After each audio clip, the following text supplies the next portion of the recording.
आपण मैंने अधिकांश लोक जान नथिबे जे प्लास्टिक सर्जरी उद्भावन ये आम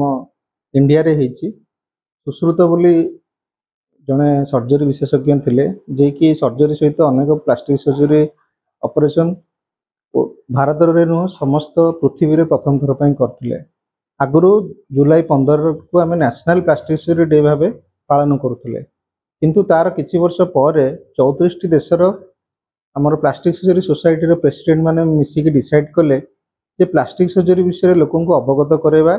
तार कौन कौन नुआ जिनस लोक मैंने किभली उपकृत होती लोक मन जिन सब मिसकनसेप्शन अच्छी प्लास्टिक सर्जरी को लेकिन सेगुड़ा को दूर करने समग्र वर्ल्ड रे से नेशनल प्लास्टिक सर्जरी डेटा को आम वर्ल्ड प्लास्टिक सर्जरी डे भाव में सेलिब्रेशन करूँ। तेणु आगु जोटा जुलाई 15 रे नेशनल प्लास्टिक सर्जरी डे था बर्तमान किसी वर्ष है ये जुलाई 15 टाक आम वर्ल्ड प्लास्टिक सर्जरी डे भाव सेलिब्रेशन करूँ।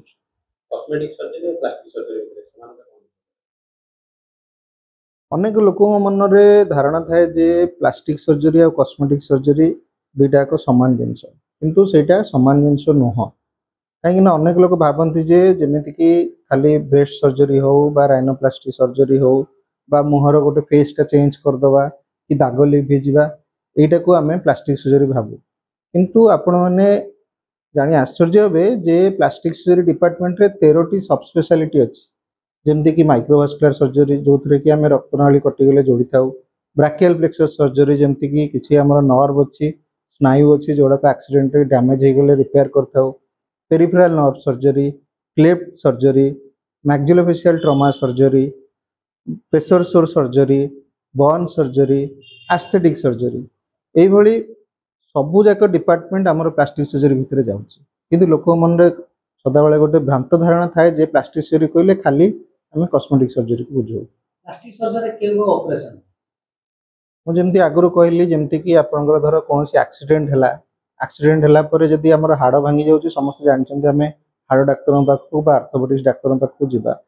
किंतु जदि लोकर गोटे हाड़टी भांगुची ता सांगे तार चमड़ा मांसपेशी रक्तनाली स्नायु सबू डैमेज होता है पारे बा न हो पारे किंतु विभिन्न कंपाउंड फ्रैक्चर जोड़ाक अच्छी से डैमेज होता है ताहले केवल हाड़ जोड़ी देले हबनी जदि रोगीटी तार संपूर्ण भाव में फंक्शन चाहूँगी ताहले रक्तनाली नर्व मसल चमड़ा ए सबूर ऑपरेशन दरकार प्लास्टिक सर्जरी माने से सब काम करते। द्वितीय कथा कैंसर सर्जरी आपण मैंने विभिन्न समय जानी जे कैंसर सर्जरी रे प्लास्टिक सर्जरी रोल अच्छी कि नाई किंतु कौन हुए आमर शरीर जेकोसी स्थान में कैंसर हो सेटा को प्रथमे अंको सर्जरी बा हेड एंड नेक सर्जरी माने कैंसर अंको सर्जरी द्वारा से सब पार्टा को बाहर कर दी था तापरे पाटी हो ओठ हो जीभ हो कि जॉ बोन हो किंबा सार्कोमा हो कि स्किन ट्यूमर हो सेटा बाहर करिगला परे से जगह को गोटे फ्लैप सर्जरी द्वारा से जगह को पूरण करा जाए ता द्वारा आम फंक्शन भी पाऊ एवं भल रूप भी पाऊ। तेणु यही दुईटी हूँ मेन सर्जरी ता छड़ा cleft surgery nerve surgery burn surgery breast reduction breast augmentation rhinoplasty एवं विभिन्न प्रकार सर्जरी प्लास्टिक सर्जरी रे करा जाय था। जो एक्सीडेंट रे प्लास्टिक सर्जरी डॉक्टर भूमिका कोन रहउछ ट्रॉमा सर्जरी हूँ गोटे टीम वर्क जेकोसी लोकर जदि एक्सीडेंट होउची सेटा सदा बेले गोटे मिलित भाव में गोटे ऑर्थोपेडिक सर्जन गोटे न्यूरो सर्जन गोटे प्लास्टिक सर्जन भास्कुलर सर्जन बा ट्रॉमा सर्जन ये समस्ते मिसिकी जदि गोटे लोक को देखिए तार मुंड ठू गोड़ पर्यंत प्रथमे ताको निरीक्षण करवा दरकार। ट्रॉमा सर्जरी बेसिक प्रिंसिपल बा नियम हूँ life is more important that live जदि गोटे लोकर मुंडरे आघात लगी से मुंडर ट्रिटमेंट करवा निहाती दरकार प्रथमे किंतु तार जदि अलग कौन अंगरे असुविधा नहीं तापर आम देखू तार हाड़ की गोड़ हाथ बा गोड़र हाड़ भांगी कि ना जदि हाथ एवं गोड़ भांगी तापर आम देखू तार रक्तनली कटुची कि ना जदि कौन क्षेत्र में तार हाड़ भांगी रक्तनाली भांगी स्नायु भांगी ताहले कंबाइंड टीम अप्रोच रे प्रथमे ऑर्थोपेडिक्स डॉक्टर द्वारा ऑपरेशन हाड़ फिक्सेशन है तापरे भल फंक्शन पाइबा भल रिजल्ट पाइबा फ्यूचर रे प्लास्टिक सर्जरी करा जाए। अनेक लोक भावन प्लास्टिक सर्जरी माने सौंदर्य वृद्धि करया सौंदर्य वृद्धि करने आजिकल अनेक लोक बोटॉक्स बा फिलर बा केमिकल पिलिंग लेजर डर्मा रोलर ये सब विभिन्न प्रकार नुआ नुआ मेथड बाहरी किसी डर्माटोलोजिस्ट ताको प्रैक्टिस करती एवं प्लास्टिक सर्जरी मध्य आजिकली अनेक प्लास्टिक सर्जन केवल कॉस्मेटिक सर्जरी करछंती तेणु केवल जे प्लास्टिक सर्जरी डॉक्टर ट्रमा करेंगे कैंसर करेंगे कॉस्मेटिक सर्जरी करेंगे से कथा नुह जेहेतु आम जदि ट्रमा उपर फोकस करुचु आम बेले बेले समय दे पारनु तेणु यही सब सर्जरी आजिकली धीरे धीरे आपणकर ओडिशा रे हो बा ओडिशा बाहर हो यार रिक्वायरमेंट बढ़ी चलती लोकंर आवश्यकता अनुसार से ट्रिटमेंट बढ़ी चलती यही गुड़िकर ट्रिटमेंट प्लास्टिक सर्जरी डॉक्टर द्वारा संभव सर्जरी प्रायतः बाहर को जाते सर्जरी करने पूर्व जो टोटल बॉडी कटा जाए ये लोग भयभीत हो जाते क्यों सर्जरी सर्जरी हो माने ओपन हार्ट सर्जरी हो लोक टी भयभीत हो जाते सर्जरी में सबू सर्जरी गोटे संपूर्ण सफलता पाई से रोगीटी आनास्थेसिया फिट होगा दरकार एवं अभिज्ञ डाक्तर द्वारा ऑपरेशन करवा दरकार एवं किछि किछि समय रे ऑपरेशन पर रोगीर धर आगुरी डायबिटीज अच्छी कि ब्लड प्रेशर अच्छी कि थायराइड प्रोब्लेम अच्छी कि अलग कौन रोग अच्छी जहाँफल कि बेले बेले से ऑपरेशन पर रिकवरी फुल हो न था से जिनस गुड़ा आम जेकोसी ऑपरेशन करने पूर्व जदि आम जहाँ जहाँ टेस्ट अच्छी परीक्षा अच्छी से अनुसार ठीक लोग को ठीक सिलेक्शन करवा ताहले रिजल्ट मिलवे आमको बेसी सुविधा होता है बेले बेले इमरजेंसी आम कौन बाध्य हो लाइफ सेविंग ऑपरेशन करी सब क्षेत्र में बेले बेले जेहेतु आम इमरजेंसी थाए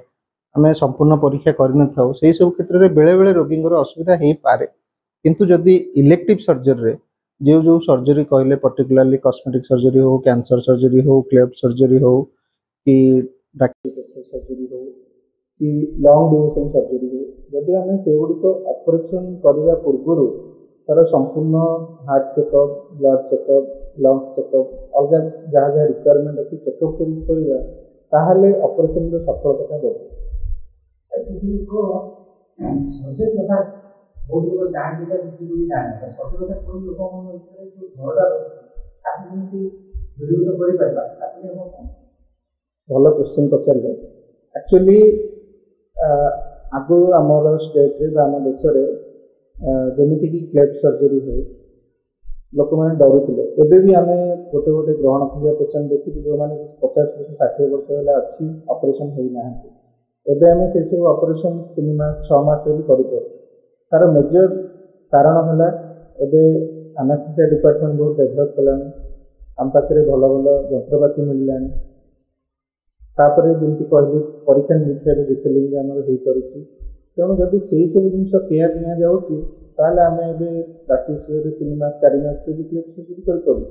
60-70 वर्ष रोगी भी भल हो जापर तेणु जब लोकर तार सागर अनकंट्रोल डायबिटीज अच्छी अनकंट्रोल्ड हाइपरटेंशन अच्छी कि थायराइड प्रोब्लेम अच्छी कि अलग कौन प्रोब्लेम अच्छी किंतु जो आमको सर्जरी करके गोटे रिस्क नि जाए से सब क्षेत्र में हुए तो रोगी रिकवरी कर न पारे किंतु आजिका दिन में आम साइंस जी डेभलप कर मेजोरिटी सर्जरी से